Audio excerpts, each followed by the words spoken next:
इसको बैठा लो, जीवन में काम आएगी, ये वस्तु काम आएगी, क्योंकि विपक्ष जोरदार है, माया कोई साधारण नहीं है। विश्वासी साधक का भगवान स्वयं जुम्मा ले लेते हैं कि मेरे प्रभु जो करेंगे वो मंगल करेंगे। तो परिस्थिति बुरी दिखाई दे सकती है, परिस्थिति भयावह दिखाई दे सकती कि अब तो सब गया, ऐसा लगेगा, लेकिन वो बहुत बड़े के हाथ में नियंत्रित है परिस्थिति। देखते देखते उस परिस्थिति का परिणाम निश्चिंत, निःशोक और निर्भय कर देने वाला हो जाएगा। साधन पथ पे हम इनको आदर्श मानकर चले तो बहुत जल्दी आनंद आ जाए। अब हमें किसी भी अड़चन से कोई भय नहीं, किसी भी अड़चन से भय नहीं। आप ये खिलवाड़ मत समझे, किसी भी अर्थ कोई तुम्हें नहीं रोक सकता आप श्री जी से मिलने के लिए। साधक 3 बातें आरंभ से देखे कि हमारे जीवन में आ रही हैं कि नहीं। पहली बात, भगवान पर पूर्ण श्रद्धा विश्वास। अनंत ब्रह्मांडों के स्वामी हैं, काल भी उनके अधीन है। डरना क्यों भाई, किस बात का डर लगना है? अगर डर है, भय है, तो अभी श्रद्धा विश्वास स्वामी में नहीं है। अगर हमें हृदय में कष्ट अपना प्रभाव पहुंचाना चाहता है, तो जैसे कोई ठंडी से बहुत कांप रहा हो और माता दौड़कर आवे, अपने हृदय से लगा के अपने शरीर का ताप देकर उसकी ठंड को दूर कर दे, ऐसे प्रियाजू करती हैं, ऐसे प्रियालाल करते हैं। ये कहा कहो बड़ भाग, नित नित रति हरिवंश हित, नित बरधत अनुराग, यह जो कृपा हरिवंश की। ये आपनो भाग आपन मुख, कहत जो श्री हरिवंश बल, हरिवंश भरोसे भय निडर, सो नित गर्जत हरिवंश बल। देखा है, कष्टों की बौछार है, ऐसे जैसे ऊपर से वर्षा हो रही है, भगवान शेष फणों का छत्र, संवर्तक मेघ प्रलयंकारी वर्ष रहे, गिरिराज जी का छत्र, ऐसे भक्त को कृपा छत्र से हर समय सुरक्षित रखा जाता है। भक्त बनने के लिए कोई विशेष लायकात की आवश्यकता नहीं। मैं समस्त गुणों से हीन, पर मैं अपने प्रभु का, बस यही लायकात है। प्रभु की सिवा यदि आपका कोई अन्य आश्रय, तो आपको धोखा लगेगा। नहीं तो सच्ची कह रहे हैं, इसी जन्म में निहाल हो जाओगे। एक बात केवल स्वीकार करो कि प्रभु के सिवा मेरा कोई नहीं है, और है भी नहीं। स्वीकार कर लोगे तो तुम्हें अनुभव में आने लगे। हम प्रतिपल देखते हैं, प्रतिपल, वो केवल अपनापन चाहते, केवल अपनापन, कोई दूसरा नहीं होना चाहिए। बस कहां बाहर तो देखो आप सब हमारे हो, अंदर से नहीं हो। अंदर से आप सब श्री जी के हो और हम आपके सेवक हैं। बाहर से आप गुरु मानो, जो भाव मानो, वो आपको श्री जी जाने। अंदर से हमारे आप श्री जी के जन हो और हम आपके सेवक हैं। बाहर से कुछ भी व्यवहार मानो, कोई बाहर से व्यवहार का कोई अस्तित्व नहीं, अंदर की बात का अस्तित्व होता है। आप सब हमारी स्वामिनी के परिकर हो, हम आपके दास हैं। बस इस बात से हमारा अपनापन आपसे है, नहीं श्री जी के सिवा किसी से कोई अपनापन नहीं। कि आप इसका प्रभाव समझिए। प्रभु को सिर्फ अपनापन चाहिए, सिर्फ अनन्यता। यदि उपासक में 3 बातें नहीं है तो अभी थोड़ी गड़बड़ी है। पहला, दृढ़ श्रद्धा विश्वास। दृढ़ श्रद्धा, अब नहीं, अब नहीं, अब नहीं, अब तो हाथ उठने का समय आ गया। अब क्या, अब नहीं, अब गाहक मत फंसाओ, बाजार बंद करो, हाथ उठा लो, चलो अपने घर चलो, समय आ गया, घर चलने का समय है। नहीं तो कलयुग अपनी बाजार ऐसी फैला देगा कि भूल जाओगे कि घर भी जाना है। दूसरी बात, जो गुरु ने भजन दिया उसमें तत्परता।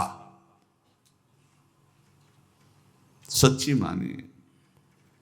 जीवन भर कभी इस प्रमाद को गुरु कृपा से आने का अवसर नहीं दिया गया कि चैन से सोए हों और चैन से खाए हों। पूरे जीवन में कभी सुविधाओं को स्वीकार नहीं हुआ, पर साधन मार्ग में कभी भी शिथिलता नहीं हुई, तत्परता ही। प्रभु पर पूर्ण श्रद्धा विश्वास और गुरु प्रदत्त साधन पर तत्परता, और तीसरा खास विषय इंद्रियों से भोगों को न भोगना। तब ये जो रंग है परमार्थ का, तब अब 2-4 माला की मनमानी आचरण किए कहते हैं हमें भगवदानंद की स्फूर्ति नहीं होती। आपने रास्ता रखा है भगवदानंद का, बाजार लगाए बैठे हो अंदर हृदय में अन्य आसों की, अन्य भोगों की, अन्य चाहों की, अन्य मान्यताओं की। अरे खाली करो, ये सब माया का खेल है। एकमात्र प्रभु, बस जब ठन जाएगी ये बात। अच्छा गौर से देखो क्या है, जब चलोगे तो क्या होगा, चलने की तो सोचो, उस दिन की सोचो जिस दिन चलना है, और किस दिन चलना है पता ही नहीं है, तब तो और होश में हो जाओ। आपको कोई भी यहां सहयोग देने वाला नहीं, कोई भी वस्तु आपकी नहीं, कुछ भी आपके साथ नहीं जाएगा। तो होश में हो जाओ, संभाल लो, आगे की गति मत बिगाड़ो। 3 बातों पर ध्यान दीजिए, श्रद्धा और विश्वास अटूट अपने इष्ट पर। दूसरी बात, हमारे हृदय में जो गुरुदेव ने उपासना का बीज रोपण किया, तत्परता। देखो आपको हृदय की बात कहता हूं, माया के पास केवल प्रलोभन है, ये सुख में बांधती है। सुख का प्रलोभन अच्छे से सजा के पेश करके देना, साधक को भ्रष्ट करना, ये इसका स्वभाव है माया का। माया किसी व्यक्ति का नाम नहीं, किसी शरीर का नाम नहीं। भगवद विमुखता जिस वस्तु व्यक्ति स्थान से हो वही माया है। माया का मतलब थोड़ी जैसे कोई स्त्री शरीर पे आरोप कर दे या पुरुष शरीर पे आरोप कर दे ये तो माया है, तो और क्या है। मैं, मोर, तोर, तय और जहां तक इंद्रियां जाएं, जहां तक मन जाए, सब माया ही है। इसको देखा है भगवान के पार्षदों ने। ये क्या करती है, चमकीली लेबिल लगाकर, सुख का चारा डाल करके जीव को बांधती है। इससे सुख मिलेगा, बहुत सुंदर है ये वस्तु, ये शरीर, ये व्यक्ति, ये स्थान, ये पद, इससे वो बांधती है। विवेक ऊपर की लेवल का तत्काल ऑपरेशन करता है, वो आंतरिक विषय पर दृष्टि डालता है तो सब खोखला निकलता है, बाहर निकल क्रॉस कर जाता है। होए विवेक मोह भ्रम भागा, तब सब विषय विलास विरागा।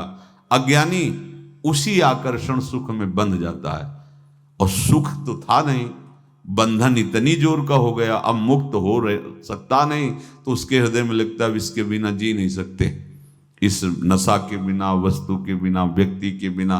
और एक सूक्ष्म बात, वो जब आपको सुख देगी तो आपको स्वतंत्रता का आभास कराएगी, और जब आप उसको छू लेंगे तो आपको परतंत्र बना देगी, भयभीत कर देगी। तो आप डाउन होकर के अपने अस्तित्व को मिटाकर पूरा जीवन बर्बाद कर देंगे।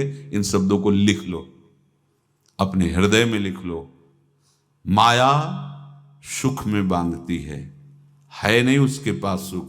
जिसे तुम सुख समझते हो वो सुख नहीं, बिल्कुल सुख नहीं, वो सुख की छाया है, तुम्हें समझ पड़ती नहीं, ये गिरधर की माया है। उस सुख का बंधन, आप देखो कुछ भी क्रिया करते हो माया जनित तो प्रलोभन होता है, सुख मिलेगा, और जिस समय सुख मिलने के लिए आप लालायित हुए उस समय सुख भोगने की स्वतंत्रता आपको दे देगी। लो, आप समझ रहे हैं हम स्वतंत्र स्वामी होकर सुख भोग रहे हैं? नहीं, अब भोग लिए ना, अब गुलामी, उसकी सहो। अब तुम्हें वैराग्य हो रहा कि मैं नहीं भोगूंगा, तो उसकी दृष्टि बदलेगी। समझ रहे हो? अब आप अपने आप को पूरे शरणागत कर दिए, हर तरह से तुम्हें बांध करके भगवत विमुख करके नष्ट कर देगी। ये बात अच्छे से समझ लो, अच्छे से। इस सुख का प्रलोभन देकर बांधती सुख है नहीं, क्योंकि आप उपासक हो। जब सुख में उतरोगे तो कितने दिन फिर आपको घृणा होगी कि अरे धिक्कार हमारे जीवन, फिर लौटने का चांस नहीं रहेगा। ध्यान से सुन लो, लौटने का चांस नहीं देगी माया। तुम्हारी ऐसी आंतरिक कमजोरी हो जाएगी, ऐसी वृत्तियां कमजोर हो जाएंगी कि तुम उस माया के इशारे पर नाचोगे, उसके विपरीत तुम बोलने की भी ताकत नहीं रख सकते। मान लीजिए, विषय चुगा जिन चुगे, कछुक चुगत सुख होए, फिर जो फांसी ऐसी लगे तेसम दुख न को। ये अनुभवी महापुरुष रसिक शेखर श्री ध्रुवदास जी महाराज कह रहे हैं। तो तीसरी बात का संयतेंद्रिय, दृढ़ श्रद्धा विश्वास भगवान पर, गुरु प्रदत्त प्रबल साधना में तत्परता, और इंद्रियों की गुलामी कभी स्वीकार न करना। जीवन में ध्यान रखा जाए, केवल प्राण पोषण शरीर के निर्वाह के लिए जो निरपेक्ष भाव से मिले उसे स्वीकार करो, अन्यथा ये प्रलोभन सुख का देकर माया तुम्हें बांध लेगी और फिर तुम्हें अधीन कर लेगी। कितने ऐसे मार्ग में उत्साहित होकर चलते हैं, पर गुरु कृपा पात्र ना होने के कारण, चतुर खिलाड़ी ना होने के कारण वो प्रलोभन में फंस जाते हैं। फंस गए तो फिर मछली का कांटा जानते हो, ऐसे अब वो चाहे जितना हिले डुले, वो कांटा नहीं निकल सकता। अब तो उसको मरना ही पड़ेगा। ये जन्म बर्बाद ना हो, आप सबसे प्रार्थना है। बहुत ही अपने घर की जैसी बात होती है। इसका कार्य है माया का सुख में बांधना, सुख के प्रलोभन से, और आपको सुख भोगने के लिए स्वतंत्रता देना। आप उस स्वतंत्रता से सुख भोगे कि न जाने कितने जन्मों की परतंत्रता तुमने स्वीकार कर ली। अगर इस रहस्य को जान जाओगे तो डरोगे। यही डरे डर हरिवंश हित। श्वास जैसे मनुष्य स्वाभाविक लेता है, खाते पीते सोते चलते उठते बैठते बात करते हंसते, सब अवस्थाओं में आप श्वास नहीं लेते, स्वाभाविक आ जा रही है। ऐसे ही श्वास प्रश्वास अपने आराध्य देव के स्मरण का अभ्यास बना लो। अभ्यास योग युक्तेन चेतसा नान्यगामिना।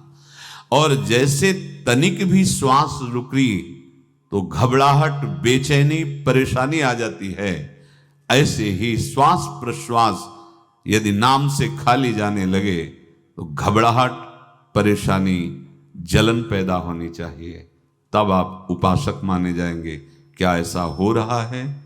क्या हृदय की ऐसी स्थिति है तो धन्यवाद, नहीं है तो इसी की प्राप्त करने के लिए प्रियाजू ने हमें अपने मार्ग में घसीटा है, चाहे वो गृहस्थ हो चाहे वो विरक्त हो। यदि श्वास प्रश्वास में नाम न हुआ तो तुम्हें घबराहट होनी चाहिए। भूरी सखी जी कहते हैं कि मेरे जी में बड़ी घबराहट होती है, ऐसे वो जी घबरात। भूरी सखी जी कह रहे हैं, श्वास नाम दो बिलक चलत है, इनको भेद न मोको भावे। मुझे बहुत घबराहट पैदा हो रही। प्रिया जी से कह रहे हैं कि श्वास प्रश्वास में नाम का क्रम नहीं बन पा रहा, टूट रहा है, मुझे ऐसा अच्छा नहीं लग रहा। आप कृपा करो प्रियाजू, श्वास ही नाम, नाम ही श्वासा, नाम श्वास को भेद मिटावे। प्रियाजू ऐसी कृपा कर दो, श्वास प्रश्वास आपका नाम चलता रहे। ये बात प्रवचन ना मान करके जीवन मान लीजिए। जैसे हमारी श्वास प्रश्वास उठते बैठते चलते फिरते खाते पीते स्वाभाविक चलती है, हम ऐसा अभ्यास नाम का करें कि ऐसे चले। जैसे हमारी श्वास प्रश्वास रुकने लगे तो घबराहट, बेचैनी, प्राण व्याकुल हो जाते हैं, ऐसे ही श्वास प्रश्वास में यदि नाम रुकने लगे तो तद स्मरणेन परम व्याकुलतेत, घबराहट पैदा हो जाना चाहिए। नहीं होती तो अभी बहुत दूर नगरी, होती है तो अब निहाल हो गए हो, तुम चिंता मत करो, आगे का जो दिव्यात्मक स्वरूप है वो आना प्रारंभ हो जाएगा। रोम रोम रग रग बोले तब कुछ स्वाद नाम को पावे, यही सारा वैभव प्रकाशित हो जाता है। जहां तक हो सके किसी भी अनर्थ के हटाने का तुम प्रयास और चिंता मत करो। बहुत अनुभव की बात है, जैसे तुम कहीं फंस गए, गलती हो गई तुमसे, माया ने फंसा लिया, अब निर्भय हो जाओ तुम, तुम्हारा अपमान होगा, तुम्हारी निंदा होगी, कुछ नहीं बिगड़ेगा, लेकिन पूरा जीवन बर्बाद नहीं कर देना है। प्रभु के भरोसे हो जाओ कि यदि आपको अपमान और निंदा करवानी तो करवाओ, पर अब लो नसानी अब ना न सही हो, मैंने समझ गया, अब आगे बढ़ूंगा, नहीं रुकूंगा, कुछ भी हो जाए, प्राण चले जाए, सभा में अपमान हो जाए, तो भी मैं अब रुकने वाला नहीं। समझ रहे? प्राप्त अनर्थ की निवृत्ति की चिंता में नहीं रहना तुम्हें। अगर तुमसे अनर्थ हो भी गया है तो तत्काल आगे बढ़ो।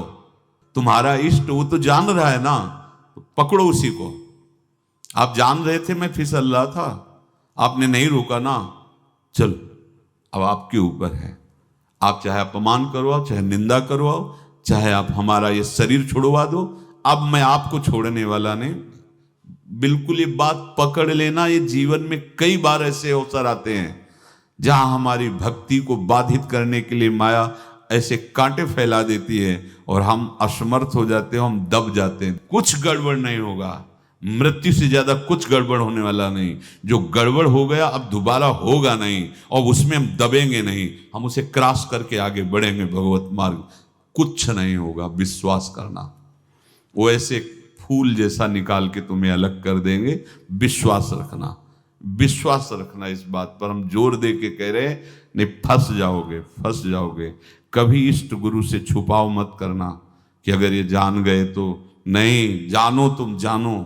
क्यों जाने? गलती तो तूने की। अगर हमारी गलती है तो आपकी भी गलती है। कैसे? छोटा बालक जब गिरता है, माँ दौड़ के उठाने जाती है ना, तो पहला रोष दृष्टि उसकी माँ की होती है। अब तो उठा रहे हो, और जब गिरने जा रहे थे तब क्यों दृष्टि नहीं डाली? अगर पकड़ लेती तो गिरता ही क्यों नहीं? तुम्हारी मायाबाजी पसारी विचित्र, सुन मुनि मोहे काकी कोड़, कह हरिदास तुम्हारे हम जीते। तो ये अपने संबंध बल से बात कर रहे हैं। झुकना नहीं, टूटना नहीं। माया का कार्य है झुका देना, रौन देना, और पश्चाताप मत करना। प्राय कहा जाता है प्रायश्चित करो, पश्चाताप। हमारे पास समय नहीं है, राधा राधा राधा सब हो गया, पश्चाताप बढ़ा गए। नहीं तो इसी चिंता में गलती हो गई, गलती हुई तब समय नष्ट हुआ। अब वर्तमान में उसका चिंतन करके नष्ट करो, और आगे के चिंतन की गुंजाइश नहीं रह गई, क्योंकि आप अपने हृदय को इतना गिराते चले जा रहे हो, हृदय का स्तर, कि उत्साह ही नहीं रह जाएगा। यह ऑपरेशन है सीधे भगवत प्राप्ति के लिए। बिल्कुल दृढ़ विश्वास। तुम्हें अब अपनी चिंता नहीं करनी। बैठा लो, हृदय में बैठा लो। अगर भगवत विश्वास नहीं तो घबराहट पैदा हो जाएगी, भय हो जाएगा, विषाद हो जाएगा। अरे कितनी बार संसार में अपमान हुआ है, कितनी बार सम्मान हुआ है। ये कुछ सम्मान और अपमान कुछ अस्तित्व तो नहीं रखता। अब हरि नहीं छूटेंगे। भाग हरि की तरफ, भाग। बिल्कुल परवाह न कर, भाग। किसी के फंदे में मत फंस, भाग। ये अंदर की पुकार है, अंदर की बात कह रहा हूं। ये मन बहुत बदमाश है। पहले तो लुभायमान करके सुख में बंधाता है, और फिर भय और संकट विषाद में फंसा देता है। प्रभु का विधान संदेह युक्त नहीं होता। निसंदेह तुम्हारे सामने वो विधान प्रकट होगा जिससे तुम्हारा परम मंगल हो जाएगा, परम मंगल हो जाएगा। डरना नहीं। बताया नहीं था एक बार प्रेम भगत की बात, तो हमारे पास प्रेम जी आते थे, बहुत नाम जापक थे, श्री हरिवंश श्री हरिवंश। तो उनसे पूछा आपकी ऐसी नाम निष्ठा कैसे आई? तो उनका गलती से, उनका गलती से नाम निष्ठा कैसे आती है? तो किसी पद के अधिकारी थे जिसमें किसी कानून के विरुद्ध उसमें दस्तखत कर देने से करोड़ों रुपया उनको प्राप्त होना था। तो रात्रि में ऑफिस में बुलवा के उन्होंने वो गलती कर दी, दस्तखत की। बड़े अधिकारी थे और वो उनको पता नहीं था कि वो षड्यंत्र है, और पहले से कैमरा रख दिया गया था। पूरा वीडियो लेते देते, बातचीत करते, दस्तखत करते, सब प्रमाण। तो सुबह जो उनकी आरती उतारी गई समाज में, तो बस घर वाले भी उनसे कि जैसे पुत्र थे पत्नी कि पिताजी पापा आपसे ऐसी आशा थी, मार दिया हम सब लोगों को आपने। कब हम लोगों ने धन की मांग की आपसे, आप इस अवस्था में ऐसा कर। तो घर से ये वचन और बाहर तो सब उपहास उनका, और उन्होंने निश्चय किया रात्रि में आत्महत्या कर लेंगे। एक कर्म बड़ा विचित्र होता है। पर वो वृंदावन पहले से आते थे और हरिवंश उपासकों से मिलते रहते थे। गुरुदेव भगवान से भी उनका परिचय था। गलती किसी से भी हो सकती, चूक है, यही तो है ना। कंचन कामिनी कीर्ति, कहीं भी लुभायमान। शायद उनके मन में लगा होगा कि दस्तखत कर लेंगे और मिल जाएगा, वृंदावन वास करेंगे, झंझट छूट जाएगी। कुछ ना कुछ ऐसा आया होगा, क्योंकि वो अधार्मिक प्रवृत्ति के नहीं थे, पर क्रिया तो हो गई ना, और षड्यंत्र था वो। उन्होंने सोचा रात्रि में अब हम प्राण त्याग देंगे। तो धाम आना और रसिकों के संग के प्रभाव से एक दिव्यता प्रकट हुई। वो सबके सामने सोने का नाटक करके लेट गए। तो परिवार वालों, नजर तो सबकी थी कि विकसित हैं, परिवार वालों को लगा सो गए। तो रात्रि जब सोए थोड़ा ऐसे, तो वास्तविक नींद आ गई और स्वप्न में देखा कि कोई उनसे कह रहा, देखो तुम्हारे सिरहाने सेवक वाणी रखी है, इसको पकड़ो, मरने की जरूरत नहीं, सब ठीक हो जाएगा। जगह तो सेवक वाणी सिरहाने रखी हुई थी। जैसे एक भक्त को तुलसी दल नामक ग्रंथ सिरहाने रखा। अरे अलौकिक शक्ति संपन्न भगवान और भगवान के पार्षद हैं। बस सब बात हट गई और उनकी जिह्वा और उनके मन ने, जैसे ना मरने वाले को प्राण मिल जाए कि भाई प्राण रक्षा, ऐसा को श्री हरिवंश हमारे रसिक समाज में जब वो आते थे उनका अच्छा सम्मान होता था। तेजों में चेहरा, वयोवृद्ध शरीर, श्री हरिवंश ऐसे चलता रहता, बात करते और श्री हरिवंश ऐसी नाम में रति देखी। देखो ना क्या हुआ, घटना क्या थी, दृश्य क्या था। जीवन बिल्कुल व्यर्थ हो क्या गया, लोक सम्माननीय जीवन बन गया, महात्मा बन गए और भगवत प्राप्त हो गए हैं, उनका शरीर छूट गया है। तो यहां कह रहे हैं कि तुम्हें किसी भी हेतु से अपनी चिंता नहीं अब करनी। प्रभु का विधान निसंदेह परम कल्याण में होता है, तुम्हें संदेह नहीं करना। कड़ुआ हो सकता है लेकिन अवसर तो मिल जाएगा श्री जी की तरफ भागने का। हम अपने को अच्छा साबित करने के लिए पूरा जीवन लगा दें, नहीं भाई, हम नीच आचरण वाले पर हम भागेंगे प्रभु की तरफ, लोक पावन करने वाले महात्मा बन जाओगे। सतरति शा लोकांत, इसको बैठा लो, जीवन में काम आएगी, ये वस्तु काम आएगी, क्योंकि विपक्ष जोरदार है, माया कोई साधारण नहीं है। विश्वासी साधक का भगवान स्वयं जुम्मा ले लेते हैं। विश्वासी साधक का भगवान स्वयं, देखो अपने मन में तुम किसी प्रकार की चिंता न रख करके ये आज से विश्वास कर लो कि अब मेरे जीवन में जो होगा, मेरे प्रियाजू के द्वारा किया हुआ विधान परम सुखप्रद होगा, परम मंगलमय होगा। विश्वासी भक्त का जब ये स्वभाव निश्चय हो जाता है कि मेरे प्रभु जो करेंगे वो मंगल करेंगे, तो परिस्थिति बुरी दिखाई दे सकती है, परिस्थिति भयावह दिखाई दे सकती कि अब तो सब गया, ऐसा लगेगा। लेकिन वो बहुत बड़े के हाथ में नियंत्रित है परिस्थिति। देखते देखते उस परिस्थिति का परिणाम निश्चिंत, निःशोक और निर्भय कर देने वाला हो जाएगा। भयभीत मत होना। बहुत ही अमृतमयी बातें हैं, अगर अपने साधन पथ पे हम इनको आदर्श मानकर चलें तो बहुत जल्दी आनंद आ जाए। किसी भी अड़चन को तैयार रहो।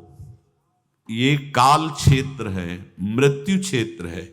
कुछ भी, कभी भी, कहीं भी, कैसे भी, सब के सब मर सकते हो। अभी यही खंबा टूट जाए, बिल्डिंग गिर जाए, सब मर जाओगे।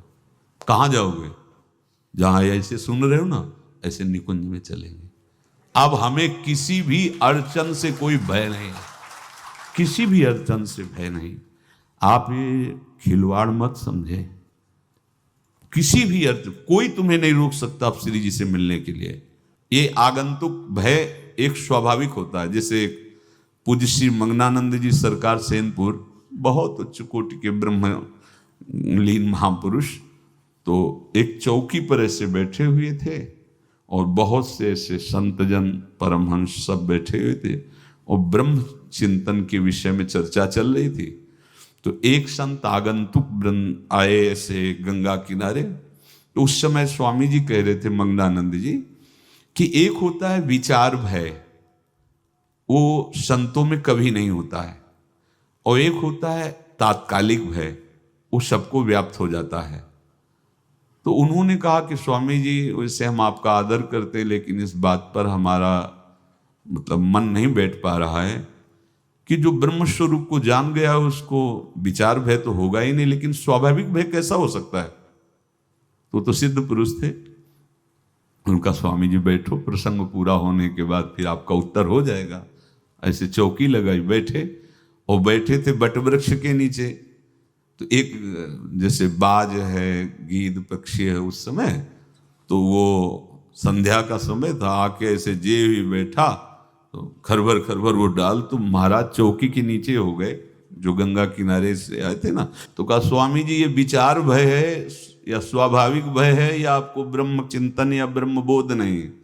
तो हंस दिए, बोले उत्तर मिल गया।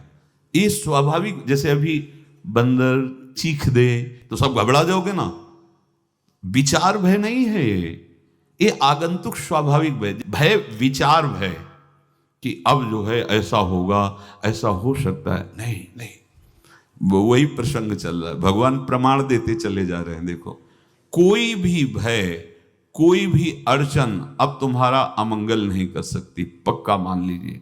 डरो मत।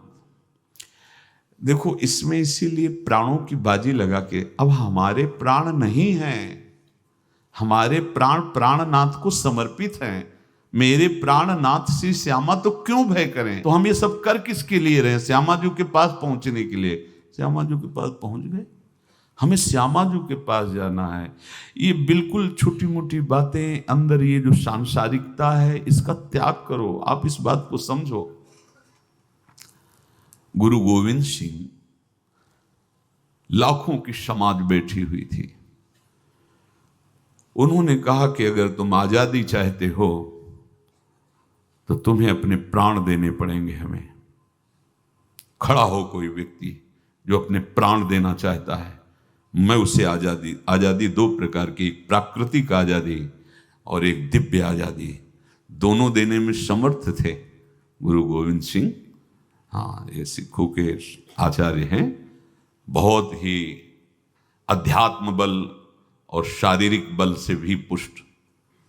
एक खड़े हुए हिम्मत करके बोले आ, गड़ासा हाथ में अंदर गए और ऐसा लगा कि उनकी गर्दन उतार दी गई और ऐसे रक्त प्रवाह सा नाली से बहा, जो सबको दिखाई दे रहा था। और कोई है? जब पता ही चल गया कि गर्दन उतारी जा रही, रक्त प्रवाह, वो कहते मुझे तुम रक्त दो, प्राण दो, मैं तुम्हें आजादी दूंगा। 2 3 4 5 अंदर ले जाते, ये आभास भी नहीं होने दिया कि वो जीवित है। 5 तैयार, पूरी सभा में 5 तैयार। बोले ये पंच प्राण प्यारे हैं भाई, इतने से एक एक से 1.25 लाख को परास्त कराऊं, देखना मेरा नाम गुरु गोविंद सिंह न धराऊं, यदि एक एक से 1.25 को परास्त, क्योंकि प्राणों की बाजी समर्पित कर दी। अब क्या भय? माया से आजादी प्राप्त करने के लिए भयभीत होना तो बिल्कुल जीवन में छोड़ दो। विचार भय नहीं होना चाहिए, ये स्वाभाविक भय होगा। अभी कोई ऐसी आवाज आ जाए, वो ऐसे स्वाभाविक होता है, उस पर तर्क वितर्क नहीं किया जाता। विचार भय नहीं होना चाहिए।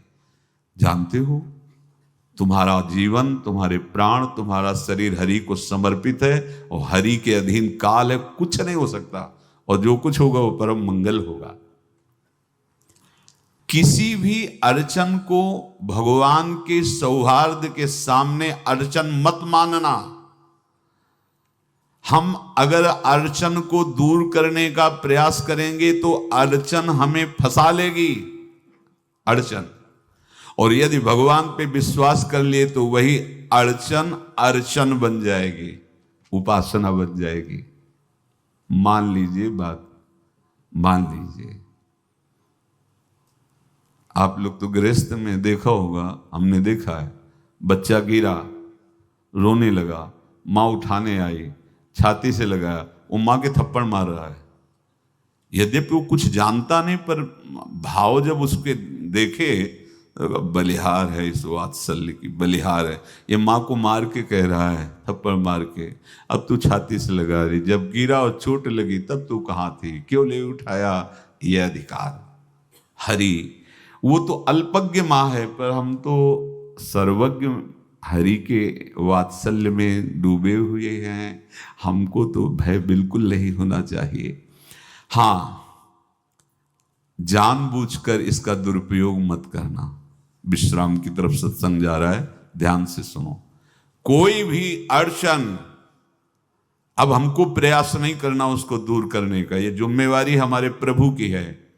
और प्रभु के ऊपर अगर आपने भरोसा दृढ़ कर लिया तो हर अड़चन अर्चन बन जाएगी, भगवान की पूजा बन जाएगी। पर देखो, इस बात को लेकर के हमें अशुद्ध आचरण नहीं करना, गंदी बात पे नहीं उतर जाना कि आप बचा लेना जो भगवान हो। तो नहीं बचाएंगे, हम तुम्हें बता रहे। अगर उनको चैलेंज करोगे ना कि सत्संग में सुना है कि आप बचाते हो, बचा लेना भला, तो नहीं बचाएंगे। क्या करेंगे? डबल पिटाई करवाएंगे तुम्हारी, क्योंकि सुन के भी तुम मनमानी कर रहे हो ना, और जब पीटोगे फिर रोगे तो फिर बचा लेंगे। ये लीला बिहारी गुरु हैं, बहुत करुणामय है, इनसे उल्टा मत खेलना, नहीं तो अगर ये उल्टा खेलने लगे तो तुम पहचान ही नहीं पाओगे। कह रहे हैं अपने आचरण को जानबूझकर अशुद्ध ना करो, तुम्हारी सारी बुराइयों की जिम्मेवारी हरि ले लेंगे। शब्द पर ध्यान दीजिए, जानबूझकर तुम अपनी बुराइयों का प्रयोग मत करो, तुम्हारे में जो बुराई है वो श्री हरि स्वयं स्वीकार कर लेंगे। वो ठीक है, जैसे आग में मल पड़े या चंदन या लोहा पड़े या लकड़ी, आग सबको अपना रूप दे देती है, ऐसे हर बुराई हरि में जाके परम सद्गुण बन जाती है। हम जितना अपने आप को अच्छा बनाने का प्रयास करेंगे, ये संसारियों के समझ में नहीं आएगा, परमार्थ के पथिकों के लिए बात है, और यही विश्राम हो जाएगा। हम अपने आप को जितना अच्छा और बड़ा बनाने की कोशिश करेंगे, उतना ही हमारा प्रयत्न हमको नीचा गिरा देगा। यदि हम अपने को भगवान के आश्रित कर करके उनके नाम का जप और उनकी आज्ञा पे चले तो इतने अच्छे बन जाओगे, बिस्तरे सब जग विमल कीरति साधु संगति नाटर है। इतने महान बन जाओगे कि विश्व आत्मा भगवान जब हृदय से लगा लिए तो जा पर कृपा राम की हुई, ता पर कृपा करे सब कोई। सुर नर मुनि प्रसन्नता ऊपर, सोई विजयी विनयी गुण सागर, तास सुजस त्रैलोक उजागर। इसलिए सत्संग का मनन करो और ये जीवन व्यर्थ ना जाने पावे, सावधान आप रहो, और निर्वाह हमारी लाडली जू करेंगी। और ये जन्म हम सबको लाडली जू की प्राप्ति के लिए मिला है, और पक्का पक्का विश्वास करो लाडली जू हमें मिलेंगी, पक्का विश्वास करो, इस पे संशय मत रखना। हम किसी साधन बल से नहीं कह रहे कि तुम्हें लाडली जू मिलेंगी, लाडली जू मिलेंगी उनकी कृपा से, उनके दुलार से, उनके आकर्षण से अब हमारा निश्चय हो गया है कि लाडली जी में बोले आपका, हमारा मतलब सबका। ये जितने आप सब बैठे हो, आपको पता नहीं आपके कितने भाग्य प्रकाशित हो रहे हैं लाडली जी की कृपा से। अगर पता चल जाएगा तो अहंकार आ जाएगा। धैर्य पूर्वक सत्संग का मनन करो और उसे अपने आचरण में उतारो। शेष चर्चा आगे। श्री राधा वल्लभ।